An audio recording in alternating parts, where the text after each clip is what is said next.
এক সময়ের কথা, রামপুর নামের একটি গ্রামে একটা চুড়ি বিক্রেতা থাকত। ওর নাম ভীমা ছিল। ওর পরিবারে ওর স্ত্রী কুসুম আর দুই বাচ্চা মায়া আর মুকুল থাকত। ভীমা আর কুসুম দুজনে মিলে চুড়ি বানাতো। ভীমা চুড়িগুলো বাজারে বিক্রি করে নিজের পরিবার চালাতো। ভীমার পরিবার অনেকই গরিব ছিল, কোনো মতে নিজের পরিবারকে চালাতো। রোজকার মতন যখন ভীমা চুড়ি বিক্রি করতে গেল, তখন ওর একদমই রোজগার হলো না, যার কারণে ভীমা অনেক দুঃখী ছিল। আজও কেউ চুড়ি কিনতে আর আসলোই না। মনে হয় আজও আমাকে খালি হাতে বাড়ি যেতে হবে। ভীমা নিজের বোঝা উঠায় আর বাড়ি যেতে থাকে। ভর দুপুরবেলায় আর অনেক রোদ ছিল। তারপর চুড়ি বিক্রি করতে করতে ভীমা অনেক হাঁপিয়ে গেছিল, আর এত রোদে ও আর হাঁটতে পারছিল না। তখন ও ভাবলো একটু বিশ্রাম নেওয়া যাক। আহ, আহ, আজ তো আমি অনেক হাঁপিয়ে গেছি। তারপর এত কড়া রোদ এসছে, আমি তো সহ্যই করতে পারছি না।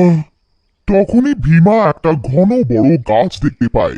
আহ, আহ, বাহ, এত বড় গাছ!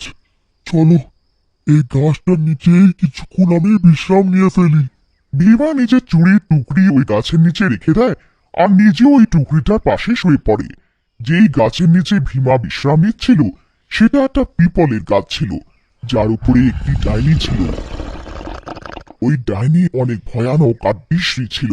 ভীমা শুতে শুতে ওপরের দিকে তাকিয়ে থাকে। আজ তো আমার একটুও বিক্রি হলো না। আমি বাড়ি গিয়ে কুসুমকে টাকাটা কি করে দেব? ও তো অনেক বিরক্ত হবে। আমিও বা কি করব? এখন তো কোনো উৎসবও নেই যে মহিলারা চুড়ি কিনতে আসবে। হাহ, এখন যতদিন না উৎসব আসছে, সব এভাবেই চলতে থাকবে। বুঝতে পারছি না আমি বাড়ির খরচ কিভাবে চালাবো। ভীমার মনে এসব কথা চলতে থাকে, তখনই ঠান্ডা ঠান্ডা হাওয়া চলতে থাকে। আর ভীমা কখন ঘুমিয়ে পড়ে জানতেই পারে না, আর ওর গভীর ঘুম ঘুমিয়ে পড়ে। পিপলের গাছের ডাইনি ভীমাকে অনেক করুণ ভাবে দেখতে থাকে ও ভীমার কথাও শুনতে থাকে। আরও ভীমার উপরে অনেক দয়া হয়। আরে, এই লোকটা তো অনেক চিন্তিত মনে হচ্ছে। বেচারা এত ক্লান্ত যে এক নিমেষে ঘুমিয়ে পড়ল। তখনই ডাইনির নজর ভীমার টুকরির উপরে পড়ে। বাহ, এত সুন্দর সুন্দর চুড়িগুলো! এই লোকটার স্ত্রী তো অনেক ভাগ্যবতী। ও রোজ নতুন নতুন চুড়ি পরে হয়তো। এত সুন্দর সুন্দর চুড়ি দেখে ডাইনিরও চুড়ি পরার খুব মন হয়। আলু গাছ থেকে নেমে টুকরির কাছে বসে পড়ে। ডাইনি টুকরির থেকে চুড়ি বার করে করে পড়তে থাকে। কত সুন্দর সুন্দর চুড়ি! তাও এই চুড়ি কেউ কেনে না? আজব ব্যাপার! কত সুন্দর সুন্দর রং! আর এই লাল রংটা কত সুন্দর! আর এই নীলটা তার থেকেও সুন্দর। বুঝতে পারছি না কোনটা বেশি সুন্দর। কেননা আমি একটা কাজ করি, এই লোকটার সাথে এর বাড়ি চলে যাই। আমি নিজের জাদু দিয়ে এর থেকেও সুন্দর সুন্দর চুড়ি বানিয়ে দেব, যে কেউ না নিয়ে থাকতেই পারবে না। আর আমি রোজ আলাদা আলাদা আর রকমারি চুড়ি পরতে পারবো। ডাইনি পিপলের গাছের পেছনে লুকিয়ে পড়ে আর ভীমার ওঠার অপেক্ষা করে। কিছুক্ষণ পর ভীমার চোখ খোলে। হ্যাঁ, হ্যাঁ, মনে হয় বেশিক্ষণই আমি আজ ঘুমিয়ে পড়লাম। এত ঠান্ডা ঠান্ডা মিষ্টি মিষ্টি হাওয়া চলছিল যে সময়ের জ্ঞানটাই হলো না। এখন শিগগিরই বাড়ি যাই। সন্ধে হতে চলেছে, আর কিছুক্ষণে অন্ধকারও হয়ে যাবে। ভীমা নিজের টুকরি ওঠায় আর বাড়ির দিকে চলতে থাকে। ডাইনিও চুপটি করে ওর পেছন পেছন চলতে থাকে আর ভীমার সাথে ওর বাড়ি পৌঁছে যায়। ভীমা বাড়ি পৌঁছে ওর স্ত্রী কুসুমকে আওয়াজ দেয়। কুসুম, ও কুসুম, কোথায় আছো? হ্যাঁ, আসছি। এই নাও কুসুম, আজকের রোজগারের টাকা। চুড়ি বিক্রি করে আজকে এতই কামাতে পেরেছি। যা কামাই হয়েছে তার টাকাটা তুমি রেখে নাও। এ কি, আজ এত কম টাকা এনেছো? কি করি, আজ কেউ চুড়ি কিনতেই আসলো না। এরম ভাবে তো অনেক সমস্যা হয়ে যাবে। মায়া আর মুকুলের ফিসটাও দিতে হবে, বাড়ির মাসকাবাড়ি নিতে হবে। কেমন ভাবে হবে সবকিছু? কে জানে ভগবান কেমন কেমন খেলা দেখাচ্ছে।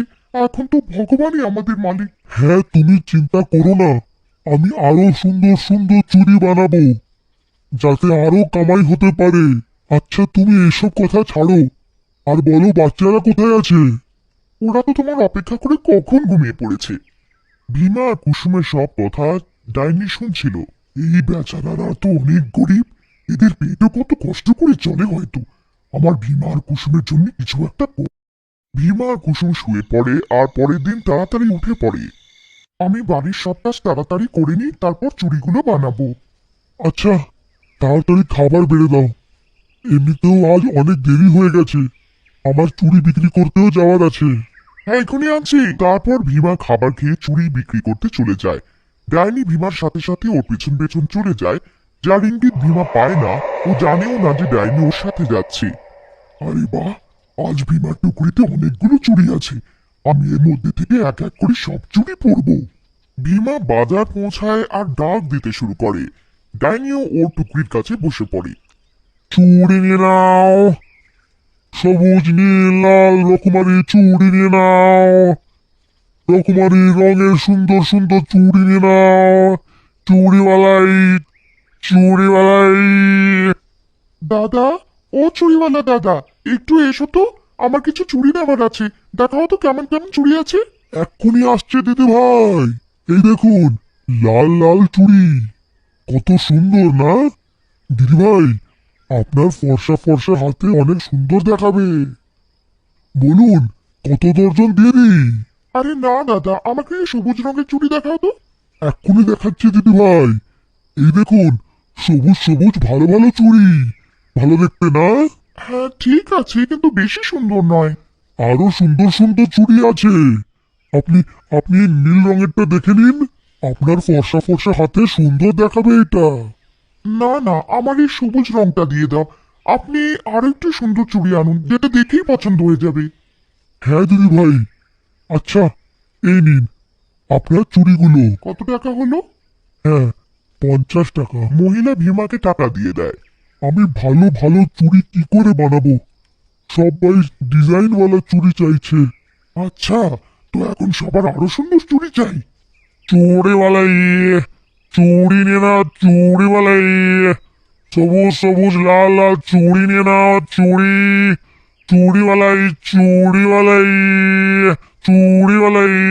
তখন আরো কিছু মহিলা চুড়ি কিনতে আসে, কিন্তু ওদের চুড়িগুলো একটুও পছন্দ হয় না। দাদা, এই চুড়িগুলো ভালো না, এই ডিজাইনগুলো অনেক পুরনো। নিয়ে নিন বোনটি, সস্তায় দিয়ে দেব। না না, আমি নেব না। কেউ ওর চুড়ি কেনে না, আর ভীমার কিছু রোজগার হয় না, আর ভীমা অনেক দুঃখও পেয়ে যায়। আমি কুসুমকে আজও বেশি টাকা দিতে পারবো না। হে রাম, হে রাম, কিছু তো করো। সন্ধে হয়ে যায় আর ভীমা বাড়ি পৌঁছে যায়। বাড়ি গিয়েও কুসুমকে ডাকি। কুসুম, কুসুম। আরে বাবা, আসছি, এত চেঁচাচ্ছ কেন? এই নাও আজকের রোজগার। এ কি, আজ তো কালকের থেকেও কম টাকা, এরম ভাবে কেমন করে চলবে? তখনই বাচ্চারা চেঁচাতে চেঁচাতে আসে। বাবা এসে গেছে, বাবা এসে গেছে। বাবা, আজকে আমাদের জন্য কি আনলে? ওহো, আজকে তো আমি তোমাদের খেলনা আনতে ভুলেই গেলাম। আমি কাল নিশ্চয়ই নিয়ে আসবো। এইভাবে কতদিন বাচ্চাদের মিথ্যে কথা বলবে? এখন তুমি তো বাচ্চাদের সামনে আর কিছু বলো না। আমি আরো সুন্দর সুন্দর চুড়ি বানাবো, সব ঠিক হয়ে যাবে। হ্যাঁ, সব কিছু ঠিক হয়ে যাবে। ডাইনি ভীমা আর কুসুমের সব কথা শুনে নেয়, কেননা আমি এদের জন্য সুন্দর সুন্দর চুড়ি বানিয়ে দিই, যাতে ভীমা কুসুম আর বাচ্চাদের পয়সার সমস্যা না হোক। এই কাজটা আমি মধ্যরাতে করে নেব, তখন সবাই গভীর ঘুমে থাকবে, আর কেউ জানতেও পারবে না যে আমি ওই চুড়িগুলো বানিয়েছি। মধ্যরাতে ডাইনি আরো সুন্দর সুন্দর চুড়ি বানাতে থাকে, আরো সুন্দর চুড়ি বানিয়ে চুপচাপ রেখে দেয়। পরের দিন কুসুম ওঠে তো আশ্চর্য হয়ে যায়। আরে বাহ, এত সুন্দর সুন্দর চুড়ি, কত সুন্দর চুড়ি এগুলো। মনে হয় রাতেই চুড়িগুলো বানিয়েছে। এখন তো সব মহিলারা নিশ্চয়ই চুড়ি কিনবে। চলো, আমি এইগুলো সব কাপড় দিয়ে ঢেকে দিই, নাহলে নোংরা হয়ে যাবে। কুসুমের মনে হয় এই চুড়ি ভীমা বানিয়েছে। আরে কুসুম, তাড়াতাড়ি খাবারটা বেড়ে দাও, তারপর আমাকে চুড়ি বিক্রি করতেও যেতে হবে। এখনই আনছি। ভীমা চুড়ি বিক্রি করতে চলে যায়, আর ডাইনিও ভীমার পেছন পেছন চলে যায়। বাজারে পৌঁছে ভীমা নিজের টুকরি নামায় আর তার উপর থেকে কাপড় সরায়। আরে, আজ তো কুসুম অনেক সুন্দর সুন্দর চুড়ি বানিয়ে ফেলেছে। ভীমার মনে হয় চুড়ি কুসুম বানিয়েছে। ভীমার মনে হচ্ছে এই চুড়িগুলোর স্ত্রী কুসুম বানিয়েছে, আর কুসুমের মনে হচ্ছে এই চুড়ি ভীমা বানিয়েছে। কিন্তু এই চুড়ি আমি বানিয়েছি। চুড়ি নিয়ে নাও, লাল নীল সবুজ সবুজ চুড়ি নিয়ে নাও চুড়িওয়ালাই। তখনই গ্রামের মহিলারা ভীমার আওয়াজ শুনে এসে যায়। আরে ভীমাদা, কি ব্যাপার? আজ তো চুড়ি অনেকই সুন্দর আছে। হ্যাঁ সত্যি, আজ চুড়িগুলো অনেক সুন্দর। আমাকে এই সবুজটা দিয়ে দাও, আমাকে এই লালটা, আমাকে এই হলুদ চুড়ি দিয়ে দাও। দেখতে দেখতে ভীমার সব চুড়িগুলো বিক্রি হয়ে যায়। ভীমাও মনে মনে অনেক খুশি হয়। ডাইনিও ভীমার জন্য অনেক খুশি হয়। যাক, এখন আস্তে আস্তে ভীমার পরিবারের সব সমস্যা শেষ হয়ে যাবে। আগের পর্বে আপনারা দেখলেন যে কেমনভাবে ডাইনি চুড়ি বানিয়ে ভীমা আর কুসুমের পরিবারের সাহায্য করে। আর একদিন যখন ভীমা চুড়ি বিক্রি করতে বাজারে যায়, তো ডাইনির বানানো চুড়ি তাড়াতাড়ি বিক্রি হয়ে যায়। আজ তো সব চুড়ি বিক্রি হয়ে গেছে। আজ তো বাচ্চারা অনেক খুশি হয়ে যাবে যখন ওরা জানতে পারবে যে আমার সব চুড়ি বিক্রি হয়ে গেছে।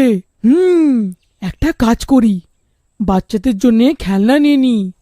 বাচ্চারা খেলনা দেখে অনেক খুশি হয়ে যাবে। আর হ্যাঁ, কুসুমের জন্য একটা শাড়ি নিয়ে নি। ওকে অনেক দিন ধরে কিনে দিইনি। ও দেখবে তো অনেক খুশি হবে। ভীমা বাড়ি পৌঁছে কুসুমকে ডাকে। কুসুম, শিগগিরই বাইরে এসো, অনেক ভালো খবর দেওয়ার আছে। আরে কি হলো? আজ তো অনেক খুশি মনে হচ্ছে, কি ব্যাপার? তুমি শুনলে না, আনন্দের চোটে পাগল হয়ে যাবে। এমন কি ব্যাপার বলো তো একটু। ভীমা কুসুমকে বলে যে ওর চুড়ি সব বিক্রি হয়ে গেছে সেদিন।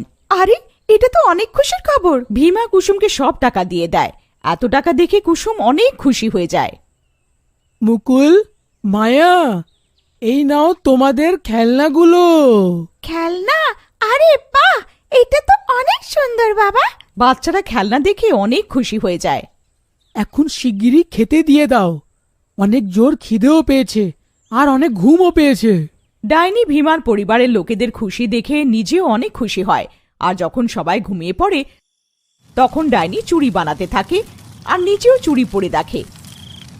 আর ও রাতেও সব চুড়ি বানিয়ে রেখে দেয়। আর পরের দিন ভীমা প্রতিদিনের মতন নিজের টুকরি নিয়ে চুড়ি বিক্রি করতে বেরিয়ে পড়ে।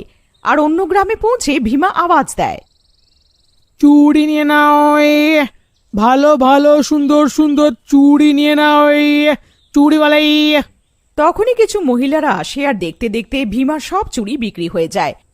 ভীমা মনে মনে অনেক খুশি হয় আর ভগবানকে ধন্যবাদ জানায়।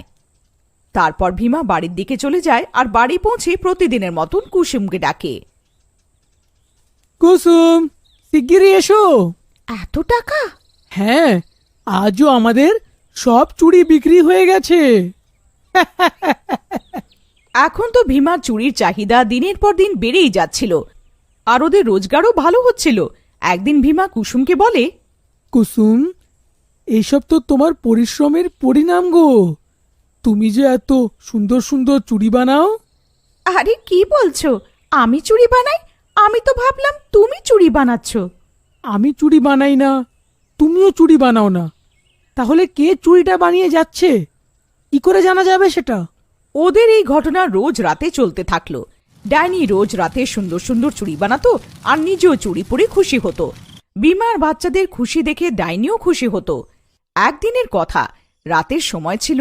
ডাইনি চুড়ি বানাতে ব্যস্ত ছিল আর তখনই মুকুলের তেষ্টা পায় আর ও নিজের মাকে ডাকে, মা, মা, আমার তেষ্টা পেয়েছে। কুসুম মুকুলের আওয়াজ শুনতে পায় না আর মুকুল নিজেই জল খেতে চলে যায়।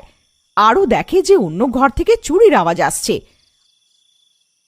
আর তখনও অন্য ঘরে চলে যায় আর দেখে যে একটি ভয়ানক ডাইনি চুরি বানাচ্ছে। এই দেখে সে ভয় পেয়ে যায় আর গিয়ে নিজের মাকে ডাকে, মা, মা ওঠো, মা ওঠো। কিন্তু কুসুম গভীর ঘুমের কারণে ওঠে না আর মুকুলও চুপচাপ শুয়ে পড়ে।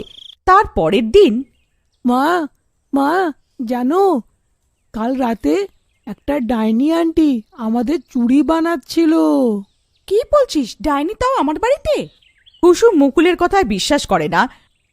রাত হয় আর যখন বাড়ির সব লোকেরা গভীর ঘুমে ঘুমায়, ও দিনের বেলা কাউকে দেখা দেয় না, কিন্তু রাতের বেলায় নিজেকে লুকোতে পারে না। আজ তো আমি এমন চুড়ি বানাবো যে লোকেরা দেখতেই থাকবে। ডাইনি চুড়ি বানাতে থাকে আর চুড়ি বানাতে বানাতে ওর ইচ্ছে করে যে ও হাত ভরে চুড়ি পরে নেয় আর মনের আনন্দে নাচতে থাকে আর আবার চুড়ি বানাতে থাকে। তখনই ভীমা চুড়ির আওয়াজ শুনতে পারে আর ও কুসুমকে ডাকে, কুসুম ওঠো। কি হয়েছে, এত রাতে কেন জাগাচ্ছ? এত ভালো ঘুম আসছে আর তুমি বিরক্ত করছো। কুসুম ওঠো। কুসুম উঠে বসে পড়ে। কি হলো বলো। কুসুম এই আওয়াজ শোনো, চুড়ির আওয়াজ। এইটা আমাদের বাড়ি থেকে চুড়ির আওয়াজ কি করে আসছে? আরে হ্যাঁ, এটা তো চুড়ির আওয়াজ। আস্তে কথা বলো, দেখি কে আছে। ভীমা আর কুসুম আস্তে করে যায় আর দেখে যে এই চুড়ির আওয়াজ কে করছে। ওরা অন্য ঘরের জানলা দিয়ে দেখে যে একটা ডাইনি ওদের চুড়ি বানাচ্ছে। ভীমা আর কুসুম ডাইনিকে দেখে ভয় পেয়ে যায়, কিন্তু চুপচাপ নিজের ঘরের জানলা দিয়ে দেখতে থাকে। সব চুড়ি তৈরি হয়ে গেল, এখন ভীমা, কুসুম আর বাচ্চাদের কখনো টাকার অভাব হবে না। এইসব দেখে ভীমা আর কুসুম নিজের ঘরে চলে আসে আর নিজেদের মধ্যে আলোচনা করে। হ্যাঁ গো, শুনছো, এই ডাইনি তো আমাদের সাহায্য করছে। হ্যাঁ, আমরা তো জানতেই পারলাম না যে ডাইনি আমাদের সাহায্য করছে। এই যখন আমাদের এত সাহায্য করেছে, তখন আমাদের ডাইনির জন্য কিছু করা উচিত। ভীমা আর কুসুম ঘুমিয়ে পড়ে আর পরের দিন সকালে ভীমা নিজের কাজে চলে যায় আর কুসুম নিজের কাজে লেগে পড়ে। সন্ধেবেলায় ভীমা ডাইনির জন্য সুন্দর দেখতে একটা শাড়ি নিয়ে আসে আর কুসুমও সুস্বাদু সুস্বাদু খাবার আর মিষ্টি বানায় আর ও ঘরে চুড়ি বানানোর জায়গায় শাড়ি আর মিষ্টি আর খাবার রেখে দেয় আর ঘরের জানলা দিয়ে চুপচাপ দেখতে থাকে। তখনই ডাইনি আসে আর, আরে এ কি, আজ তো চুড়ি বানানোর জিনিসও নেই, আর এটা কি, এত সুন্দর শাড়ি আর এত সুস্বাদু খাবার আর মিষ্টিও আছে। ডাইনি শাড়ি পরে অনেক খুশি হয়ে যায় আর সুস্বাদু খাবার খেয়ে নেয়। আজ তো মজাই এসে গেল। ডাইনি খুশিতে নাচতে থাকে। ডাইনিকে খুশি দেখে ভীমা আর কুসুমও খুশি হয়ে যায় আর নিজের ঘরে গিয়ে ঘুমিয়ে পড়ে। সকাল হয়ে যায়, ভীমা আর কুসুম উঠে পড়ে। ডাইনি আমাদের অনেক সাহায্য করেছে, এখন আমরা ডাইনিকে দিয়ে চুড়ি আর বানাবো না। হ্যাঁ গো, ডাইনিকে দিয়ে চুড়ি বানাবো না, এমনিতেও আমাদের এখন কোনো জিনিসের অভাব নেই। আচ্ছা চলো, এখন আমি চুড়ি বিক্রি করতে যাচ্ছি। আমিও বাড়ির কাজ সেরে নিই। রাতে আবার ভীমা আর কুসুম চুড়ি বানানোর জায়গায় সুন্দর সুন্দর ভালো খাবার আর মিষ্টি রেখে দেয়। আরে এ কি, আজও চুড়ি বানানোর জিনিস নেই আর আবার এত খাবার আর মিষ্টিও, কি ব্যাপার? ডাইনি সব খাবার আর মিষ্টি খেয়ে নেয়। মিষ্টিতে লাড্ডু, আজ তো মজা এসে গেল খাবার খেয়ে, আজ তো বেশিই খেয়ে ফেললাম। ডাইনি নিজের হাতে লাল লাল চুড়ি দেখে অনেক খুশি হয়ে যায় আর আবার নাচতে শুরু করে। আমার হাতে লাল লাল চুড়ি আছে, আমার হাতে লাল লাল চুড়ি আছে। ভীমা আর কুসুম ডাইনিকে নাচতে আর খুশি দেখে অনেক খুশি হয়ে যায় আর নিজের ঘরে চুপচাপ গিয়ে ঘুমিয়ে পড়ে। এখন পরের দিন। এই ডাইনি আমাদের আর আমার বাচ্চাদের অনেক সাহায্য করে।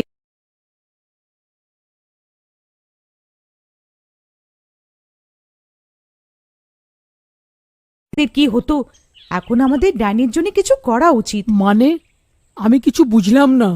আমাদের কোনো ভালো বিদ্বান পুরোহিতের কাছে যাওয়া উচিত, যাতে এই ডাইনি মুক্তি পেয়ে যায়। কথা তো তুমি একদম ঠিকই বলছো কুসুম।